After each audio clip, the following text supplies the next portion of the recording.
Israel और America ने पूरी दुनिया के मिडिल क्लास, गरीब और अपर मिडिल क्लास लोगों को फंसा दिया है। सोचिए, इस युद्ध का असर है कि पूरी दुनिया में गैस और तेल की किल्लत हो रही है, लोगों के पास खाना बनाने के लिए नहीं है। भारत में भी असर पड़ रहा है और तमाम बड़े शहरों से जो मजदूर हैं, जो मिडिल क्लास हैं, जो लोअर मिडिल क्लास के लोग हैं, वो पलायन कर रहे हैं। लेकिन इस युद्ध का असर अमेरिका और यूरोप पर भी पड़ रहा है। ये इतना भयानक युद्ध है जिसकी आप कल्पना नहीं कर सकते हैं। सोचिए, डोनाल्ड ट्रंप, दुनिया में दूसरा वर्ल्ड वॉर जो हुआ था वो हिटलर की वजह से हुआ था और मुसोलिनी की वजह से हुआ था। तब उस समय रोम, बर्लिन, टोक्यो पाप के धूरी कहे जाते थे। और आज पूरी दुनिया में इस युद्ध में भले 3 देश शामिल हो, इजराइल, ईरान और अमेरिका, लेकिन इसका असर पूरी दुनिया पर पड़ रहा है। सोचिए, गैस और तेल के लिए किस तरह का हाहाकार और महामारी है। दुनिया में सबसे सस्ता तेल बिक रहा था, सब कुछ दुनिया में ठीक चल रहा था, दुनिया तरक्की कर रही थी, एआई पर काम हो रहा था। लेकिन दुनिया का सबसे सनकी तानाशाह डोनाल्ड ट्रंप ने दुनिया को युद्ध के मुहाने पर लाके खड़ा कर दिया। आज खुद अमेरिकी कह रहे हैं कि नो किंग, हमें राजा नहीं चाहिए। लेकिन सोचिए, ये भी सच है कि अगर ये युद्ध नहीं होता तो दुनिया रोज अमेरिका के डिक्टेटरशिप का शिकार होती। अमेरिका रोज कहता था कभी क्यूबा पर कब्जा कर लेंगे, कभी ग्रीनलैंड पर कब्जा कर लेंगे। वो रोज दुनिया के देशों को धमकाता था। लेकिन एक ईरान ने विज्ञान के दम पर, तकनीक के दम पर और इंसानियत के लिए अमेरिका को घुटनों पर लाकर खड़ा कर दिया है। 30 दिनों के इस युद्ध में अमेरिका के लगभग 40 जो प्लेन हैं वो इस युद्ध में मार गिराए गए हैं। अब तक कहा जाता था कि F-35 जो फाइटर प्लेन है, वो जो जहाज है, वो कोई रडार उसको फॉलो नहीं कर सकता है, कोई मिसाइल नहीं मार सकता है। लेकिन अब सच्चाई सामने है, जितने F-35 उड़कर आए उन सबको ईरान ने मार गिराया। उसी के बाद अमेरिका ने सीज फायर का ऐलान किया। इतना ही नहीं, B-2 स्प्रिट बॉम्बर जो है उसको अब निकालने की हिम्मत नहीं कर रहा अमेरिका, जबकि उसके पास 27 है। साथ ही युद्धपोत जो पानी में था, अब तक अमेरिका क्या करता था, इराक से लड़ना है, युद्धपोत लाता था, उस पर फाइटर प्लेन लाता था, बमबारी करता था। और खाड़ी देशों को उसने अपना अड्डा बेस बना रखा था। कतर को बेस बना रखा था, जॉर्डन को बेस बना रखा था। कहता था इन देशों को कि हम तुम्हें सुरक्षित रख रहे हैं। कतर, जॉर्डन, सीरिया, इराक पर कब्जा कर लिया, लीबिया पर कब्जा कर लिया, लगभग देशों पर उसका कब्जा था। उनके तेल का व्यापार भी डॉलर में होता था, मतलब तेल बिकेगा तो अमेरिका को फायदा होगा। उसके सैनिक इन देशों में रहते थे, बाकायदा एयर बेस था। इन सब ताकत को डोनाल्ड ट्रंप की वजह से अब तहस नहस कर दिया है। अमेरिका अब दुनिया की ताकत नहीं रही। अमेरिका से अब कोई खौफ नहीं है, कोई नहीं डरेगा अमेरिका से, क्योंकि अमेरिका के गले में ईरान ने घंटी बांध दिया है। उसके फाइटर प्लेन मारे जा रहे हैं। अब तो सऊदी अरबिया पर सबसे ज़्यादा ईरान ने बमबारी की है और एक एयरपोर्ट पर अमेरिका के खड़े एबकस जहाज को निशाना बनाया है। ये वो जहाज है जो आगे से क्लियर करता है, रडार क्लियर करता है।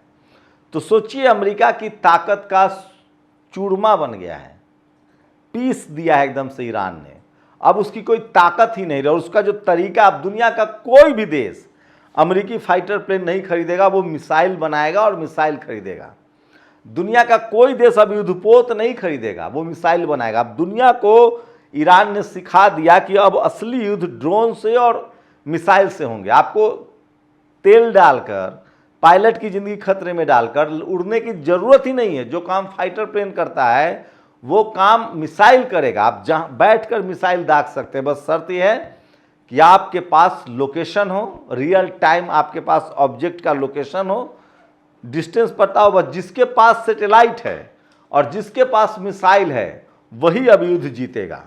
और इसलिए नॉर्थ कोरिया लगातार इंटरकॉन्टिनेंटल मिसाइल का प्रयोग कर रहा है, वो प्रक्षेपण कर रहा है, लगातार उसकी टेस्टिंग कर रहा है। सोचिए, आज भी नॉर्थ कोरिया ने 10,000 किलोमीटर मार करने वाले मिसाइल का प्रयोग किया है। इसका मतलब है कि अब ईरान के जद में अमेरिका भी आ सकता है, क्योंकि दुनिया को पता है कि नॉर्थ कोरिया और रूस के रिश्ते शानदार हैं। और नॉर्थ कोरिया ने कई बार पेशकश की है कि हम ईरान को हथियार देना चाहते हैं। तो 30 दिनों के युद्ध के बाद ये साफ हो गया है कि अब अमेरिका सुपर पावर नहीं है। अमेरिका के सारे हथियार पुराने मॉडल के हैं, उसके सारे फाइटर प्लेन अब कबाड़ा होंगे क्योंकि कोई खरीदेगा ही नहीं। खाड़ी देशों ने अब मना कर दिया कि हमको हथियार नहीं चाहिए। स्विट्जरलैंड ने कहा कि अब हमको हथियार आपका नहीं चाहिए। अब जमाना ड्रोन्स का है और मिसाइल का, और इस युद्ध में साबित हो गया है। तो ईरान ने अमेरिका को घुटनों पर ला दिया है सिर्फ 30 दिन में। और सोचिए, अमेरिका धमकी दे रहा है कि हम पैदल सेना उतारेंगे। ईरान ने कहा है कि फारस की खाड़ी में आपका स्वागत है, शार्क मछली का भोजन बनने के लिए तैयार रहिए। ईरान का जो विश्वास है वो 7वें आसमान पर है। ईरान झूठ भी नहीं बोल रहा है।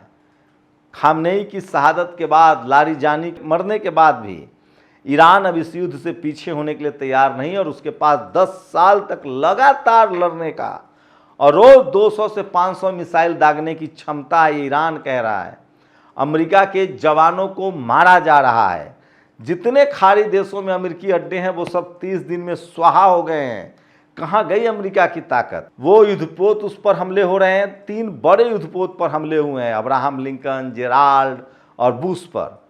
उसके फाइटर प्लेन गिराए जा रहे हैं, उसके रिफ्यूलिंग जहाज गिराए जा रहे हैं। तो सोचिए अमेरिका की क्या दुर्गति कर दी है ईरान ने। अमेरिका कहीं मुंह दिखाने लायक नहीं, और इसलिए अमेरिकियों को लग रहा है कि अमेरिका ने हमें फंसा दिया है, डोनाल्ड ट्रंप ने हमें फंसा दिया है। और वहाँ लोग 1 करोड़ लोग सुपर संडे के दिन सड़कों पर निकले हैं और डोनाल्ड ट्रंप को कह रहे हैं कि अब तुमको जाना होगा। तो पूरी दुनिया को अब अमेरिका के डोनाल्ड ट्रंप जैसे लोगों से छुटकारा मिल गया है, और इस सनकी ने पूरी दुनिया के लोगों को सेकेंड वर्ल्ड वॉर के बाद सबसे ज़्यादा मुश्किल में डाल दिया है। और इससे प्रभावित यूरोप भी है, लैटिन अमेरिका भी है, अफ्रीका भी है, एशिया भी है। क्योंकि अभी दुनिया भर में तेल और गैस सबको चाहिए, क्योंकि दुनिया के अगर सबसे ज़्यादा इलेक्ट्रिक व्हीकल की बात करें तो वो चाइना में है। अमेरिका में भी गैस और तेल की किल्लत है। तो सोचिए इस सनकी ने पूरी दुनिया को मुश्किल में डाल दिया है, अपने देशों को लोगों को मुश्किल में डाल दिया है, और ईरान पर इसका कब्जा करने का सपना था। तो सोचिए चला था अमेरिका को फिर से ग्रेट बनाने, और ग्रेट अमेरिका को भिखारी बना दिया। अमेरिका अब दूसरे नंबर की इकॉनमी हो गई है, ये सच्चाई है। 31 ट्रिलियन के साथ, और 42-43 ट्रिलियन के साथ अब चीन जो है वो पहली इकॉनमी है।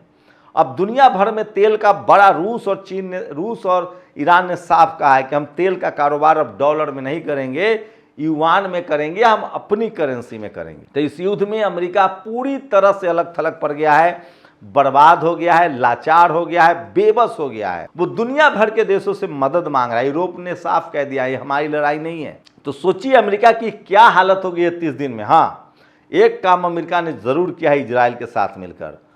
दुनिया भर के लोग इस बात की गवाही दे रहे हैं कि मासूम बच्चों को मारा है, और ईरान इसीलिए कह रहा है कि ये लोग एप्स्टीन के पैदाइश हैं। एप्स्टीन के नाम पर ये लोग ड्रामा कर रहे हैं। ये भी कहा जा रहा है कि एप्स्टीन जो है वो कहीं जिंदा है और कहीं घूम भी रहा है, और उसके पास वो सारे वीडियोज हैं जिससे बचने के लिए बेंजामिन नेतन्याहू के इशारे पर ट्रंप को नाचना पड़ रहा है।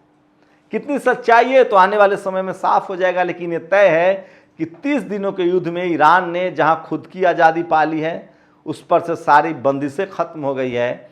फिलिस्तीन आज़ाद हो गया है, इराक आज़ाद हो गया है, सीरिया आज़ाद हो रहा है, लेबनान पूरी तरह से आज़ाद हो गया है, और अब ईरान का कुछ भी नहीं बिगाड़ सकते हैं। हाँ, ईरान के निर्दोष लोगों को मारा जा रहा है, लेकिन अब वो भी बमबारी संभव नहीं है। अभी कोई बमबारी तेहरान पर नहीं हो पा रही, क्योंकि वो फाइटर प्लेन को निशाना बना रहे हैं और मार दे रहे हैं। इनके वायु रक्षा प्रणाली जो है वो खत्म हो रहा है, उनकी कोई असर नहीं है उनका। तो ईरान इस युद्ध को जीत चुका है, वो ड्राइविंग सीट पर है।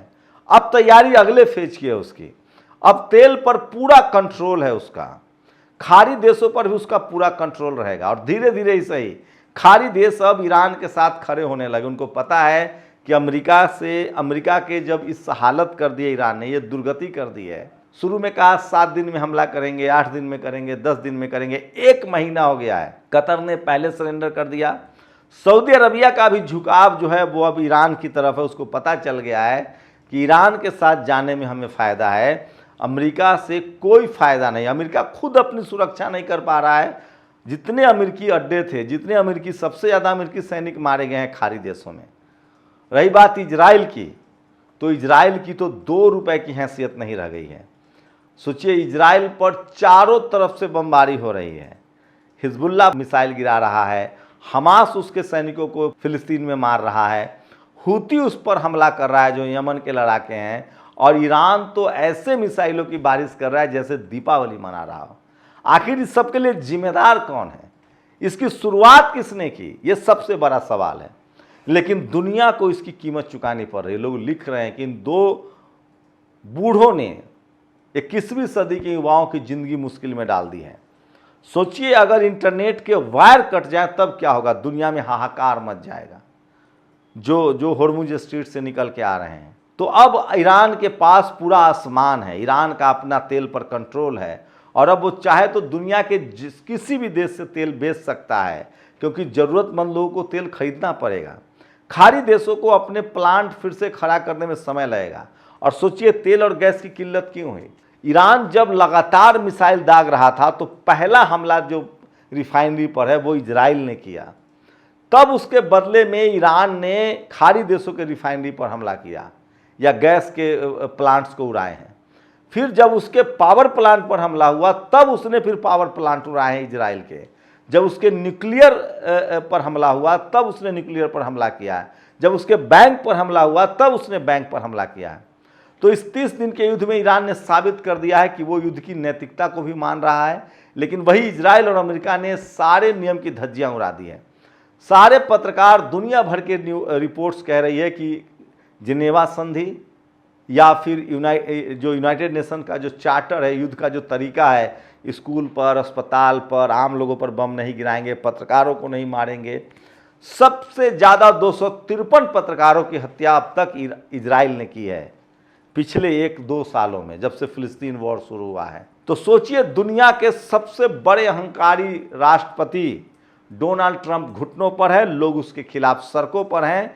देखने वाली बात होगी कि आगे क्या होता है, लेकिन ये तो तय है कि रूस, चीन और ईरान के साथ एक बड़ी तिकड़ी बन रही है। भारत के लिए एक शानदार मौका है। भारत ब्रिक्स देशों में है। ब्रिक्स देश है जिसमें ब्राज़ील है, जिसमें रसिया है, जिसमें चाइना है, जिसमें अफ्रीका है, जिसमें इंडिया है। ईरान ने कहा है कि ब्रिक्स देश हमारी तरफ देखें और हमारी मदद करें। ईरान के पास अब पूरा अपना स्वर्णिम भविष्य लिखने का मौका है। उसके पास संसाधन है, तेल है। लेकिन पढ़ाई लिखाई की बात करें तो ईरान ने मिसाल कायम की है। और पिछले 45 साल में जो ईरान ने तैयारी की है युद्ध की, क्योंकि उसे पता था कि उसके पास तेल है और गैस है, और अमेरिका खाड़ी देशों पर कब्जा कर चुका है और वो हम पर कब्जा करेगा। तो अब ईरान ने अपनी आज़ादी के साथ खाड़ी देशों को भी अमेरिका से मुक्त कराया है, इजराइल से मुक्त कराया है, फिलिस्तीन को मुक्त कराया है, लेबनान को मुक्त कराया है। ये साफ हो गया है कि अब दुनिया में ईरान ने साबित कर दिया है कि अमेरिका पुराने ज़माने की चीज़ है और नया तकनीक, नया टेक्नोलॉजी उसके पास है। किसी को अनुमान नहीं था, कोई नहीं सोच सकता था कि ईरान इस तरह से इस युद्ध में शामिल होगा। दुनिया को लगता था ज़्यादा से ज़्यादा 5 दिन या 10 दिन में अमेरिका और इजराइल कब्जा कर लेगा। लेकिन ईरान की ताकत ने दुनिया को अचंभित कर दिया है, दंग कर दिया है।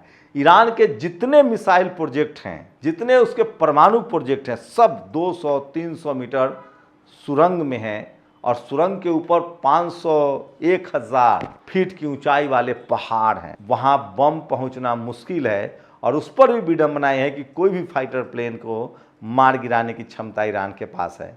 पैदल सेना जिस दिन ईरान में घुसी या ईरान में उतरने की कोशिश हुई, उस दिन ये युद्ध और भयानक होगा और दुनिया के गरीब तेल और गैस के लिए और मुश्किल में पड़ जाएंगे। तो आप बताइए कि दुनिया को गरीबी में धकेलने के लिए कौन जिम्मेदार है, ईरान या अमेरिका और इजराइल, डोनाल्ड ट्रंप और बेंजामिन नेतन्याहू? अपनी राय जरूर दीजिए। शुक्रिया। नेशनल दस्तक की आपसे गुजारिश है कि अगर इसको बचाना चाहते हैं तो नेशनल दस्तक को सब्सक्राइब करने के लिए रेड कलर के सब्सक्राइब बटन को दबाएं, फिर बेल आइकन की घंटी दबाएं। नेशनल दस्तक को बचाने के लिए बहुत जरूरी है कि हर खबर को शेयर करें, लाइक करें, कमेंट जरूर करें।